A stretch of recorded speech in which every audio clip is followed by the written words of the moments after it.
Guys, what's going on? One of the best exercises for your upper body, right? I was gonna say shoulders, but it's really for your upper body because this exercise is fucking amazing. In fact, I've been researching this exercise for a very long time until I started seeing, the EMG studies and all these, MVC crap that they were doing. And you know the way I am, guys. I don't look at one conclusion or one study or one finding and think, oh man, this is awesome. This is life. No, I just keep reading more and more and trying shit in the gym, because you can't just read studies online and be like, okay, that's it. You gotta apply yourself, right? And you also gotta look at people who are doing those things and see if it's consistent with what you read. So it took me years to go around and around and around until I realized that exercise was fucking king, man. And the exercise is behind the neck press. The reason why I was avoiding exercise because when I started bodybuilding, every fucking thing I read was telling me not to do the exercise, right?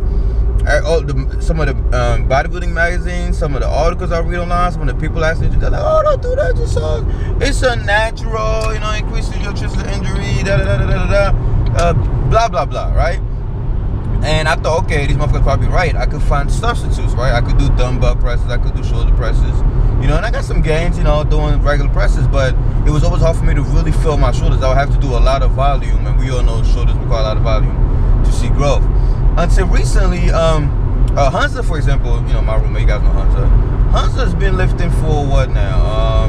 He came back in 2012. So yeah, he's been lifting for a bit now. But the most dominant part of his shoulders was his, of his body was his fucking delts, right? He had these huge delts and traps, and he really never had those. His genetic strong point was his calves and his quads from playing soccer.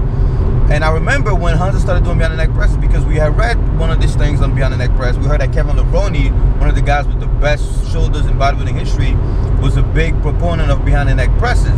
So I had started doing them, then I stopped. Hansa is the type of guy that he doesn't experiment, right? He picks something and he sticks to it. So he was like, you know what, fuck it, let me try it. So he's been doing behind the neck press for a while now, and Hansa's shoulders blew up when he started doing them bitches, man. They fucking blew up. And I was actually like, what the fuck, man? Like, why did I stop? So I decided to go back to behind the neck press. And then I went online one day and I started looking at the EMG, studies to see, the scientists put electrodes on people to see which muscles are contracting the most with any given exercise. And behind the neck press, oh my God, almost every study that I looked at, behind the neck press was in the top 2. Not top 3, top 2. And this is amazing because I looked at a lot of fucking studies. Some of them you can only get from books. And for some reason, behind the neck press was up there. And even the scientists were amazed. They were like, wow, this is one of the most dangerous exercises for shoulders, but it's one of the most efficient. It's no coincidence that back in the days, back in the old school days, all these guys, that's all they did was behind the neck press, And in fact, here's the cool thing about behind the neck press. It ranked number 1 average. Once again, that's not one study, that's many studies.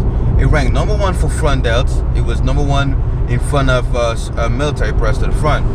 It was number 3 for side delts, which is amazing, all right? Because number 1 and number 2 for side delts was like an isolation movement, which makes sense. But it was number 3 for side delts. It was the top 3 most powerful exercises for side delts.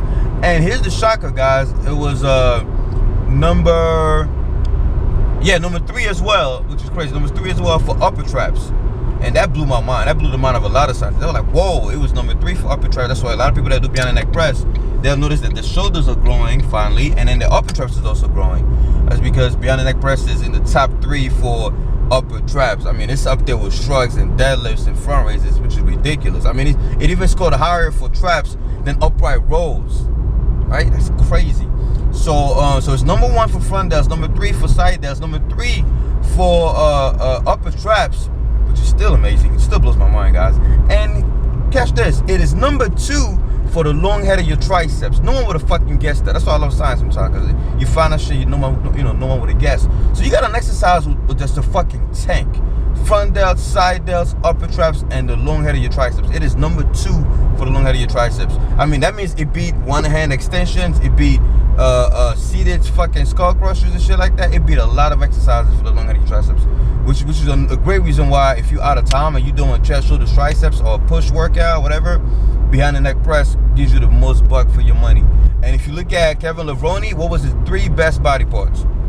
You guys know his shoulders, his upper traps, and his fucking triceps, the long head of his triceps. Crazy, right? If you look at Hansa, Look at Hansa. I'll show you guys a video of Hansa. Hansa's top 3 body parts on his upper body, obviously, is his upper traps, his shoulders, and the long head of his triceps. Amazing, right? I mean, you can't make this shit up, right?